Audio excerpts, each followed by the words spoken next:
श्री शिवाय नमस्तुभ्यम। श्री वेलकेश्वर महादेव शिव महापुराण की कथा जो कि रेवाड़ी हरियाणा में शुरू हो गई। आज प्रथम दिवस की कथा समाप्त हो चुकी है। अगर आप किसी कारणवश कथा नहीं सुन पाए हो तो इस छोटे से वीडियो में कथा की महत्वपूर्ण जानकारी, उपयोगी उपाय आपको जानने को मिल जाएगा। तो चलिए चलते हैं कथा की तरफ। आज की कथा कुछ इस प्रकार से शुरू हुई कि गुरु जी ने कहा है कि अगर आप एक क्षण के लिए भी भगवत चर्चा सुनने को मिल रही है तो समझना आप कोई भी साधारण नहीं है, जरूर आप महादेव के कोई ना कोई गढ़ अवश्य हैं। फिर गुरुजी ने कहा कि कोई कितना भी पापी जीव क्यों ना हो, अगर वह शिव की चौखट पर गया है तो वह भी शिव का ही है। फिर गुरुजी ने कहा है कि कोई कोई भी ऐसे ही फालतू में शिव मंदिर नहीं जाता है। शिव ही जब उसको बुलाते हैं तभी वह शिव मंदिर या शिवालय पहुंच पाता है। फिर गुरुजी ने कहा है कि आपको हमेशा व्यर्थ की खर्चा से और व्यर्थ की चर्चा से बचना चाहिए। ये दोनों ही मानव जीवन को खराब कर देती है। ना तो आपको फालतू में ज़्यादा खर्चा करना चाहिए और ना ही आपको फालतू की चर्चा करनी चाहिए। फिर गुरुजी ने कहा है कि अगर आप अच्छा नहीं बोल सकते हो, अच्छा नहीं कर सकते हो तो किसी अच्छे के साथ रहकर ही उसका साथ दो, इससे भी आपका कल्याण होगा।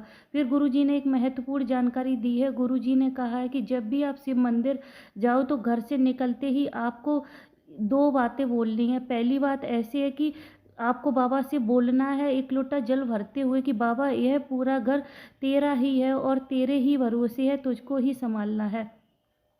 फिर गुरुजी ने कहा है और उसके बाद दूसरी बात, जब आप शिव के ऊपर एक लोटा जल समर्पित करो तो आपको उस जल के माध्यम से बोलना है कि बाबा ये मेरे घर का पता है और हम पूरा घर आपके ही भरोसे है और आपका ही घर है और हम भी आपके ही भरोसे हैं। गुरुजी ने कहा यह दो बातें आपको अवश्य ही बोलनी है। फिर गुरुजी ने कहा है कि शिव की प्रतिमा से ज़्यादा शिवलिंग का महत्व होता है, क्योंकि उसका पूजन करने से सारे देवी देवताओं का पूजन हो जाता है। उसमें सारे देवी देवताएं विराजमान होते हैं। अगर आप एक लोटा जल समर्पित करते हो सारी देवी देवताओं के पूजन का फल आपको प्राप्त हो जाता है। फिर गुरुजी ने कहा है कि आपने हमेशा देखा होगा कि शिव की प्रतिमा का किसी देवी देवता ने पूजन नहीं किया, और हमेशा शिवलिंग का ही पूजन करते हैं। फिर गुरुजी ने कहा है कि प्रदोष, शिवरात्रि, सोमवार की अष्टमी, अगर इन तिथियों पे अगर आप भूल कर भी समी पत्र अगर चढ़ा देते हो, अगर आपको कहीं से भी एक भी समी पत्र मिल जाता है, अगर आप उसको चढ़ा देते हो तो आपका जीवन में कोई भी बाल वाँका नहीं कर सकता है।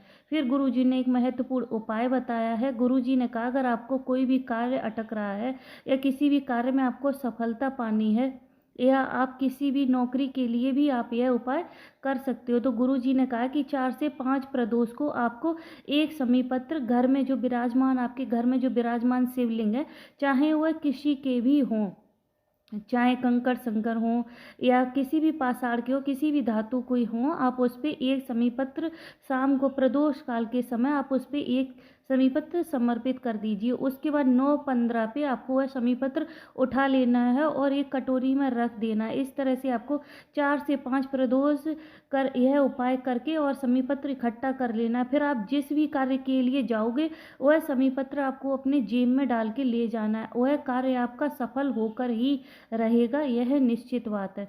तभी शंकरा देवी जी पत्र लेकर आई। उन्होंने कहा गुरुजी मेरे गर्भाशय में पिछले 11 वर्षों से गठान थी, डॉक्टर को दिखाए तो डॉक्टर ने कहा यह कोई साधारण गठान नहीं है, बड़ी बीमारी है। मेरे बेटे ने मुझे बताया भी नहीं और हमने 2023 में आपकी कथा सुनी। उसके बाद हम एक बेलपत्र खाने लगे और पशुपतिनाथ का व्रत किया।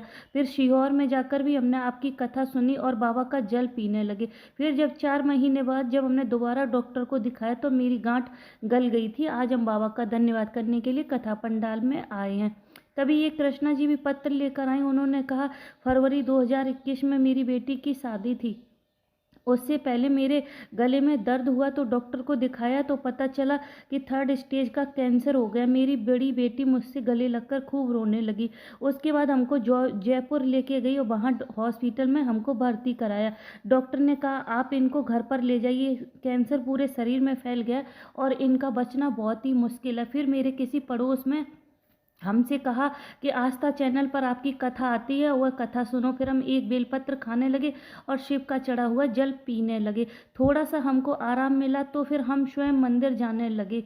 फिर उन्होंने कहा कि गुरुजी आपकी कथा आप नहीं वाचते हो, स्वयं शिव वाचते हैं। फिर उन्होंने कहा 20 दिन बाद जब हमने डॉक्टर को दिखाया तो डॉक्टर ने कहा आप किससे अपना इलाज करा रहे, किसको दिखा रहे हो? कहा किसी को नहीं दिखा रहे, बाबा की चढ़ी हुई एक बेलपत्र खा रही है। अलवर में आपकी कथा सुनी और पंडाल की मिट्टी को अपने गर्दन पर लगाया। उसके बाद 9 मार्च 2024 में जब हमने डॉक्टर को दिखाया तो मैं पूर्ण तरह से स्वस्थ हो गई थी। बाबा का धन्यवाद करने के लिए कथा पंडाल में आई हूँ। फिर गुरुजी ने कहा शिव की प्रतिमा में उतना बल नहीं होता है, उससे 1000 गुना ज़्यादा बल शिवलिंग में होता है। फिर गुरुजी ने कहा कि अगर शिवलिंग आपके घर में है तो कोई भी बड़ी बीमारी आपके घर में कभी भी प्रवेश नहीं कर सकती है। इसी के साथ साथ आज की कथा विश्राम हो गई है। मिलते हैं कल नई कथा में, तब तक श्री शिवाय नमस्तुभ्यम। हर हर महादेव।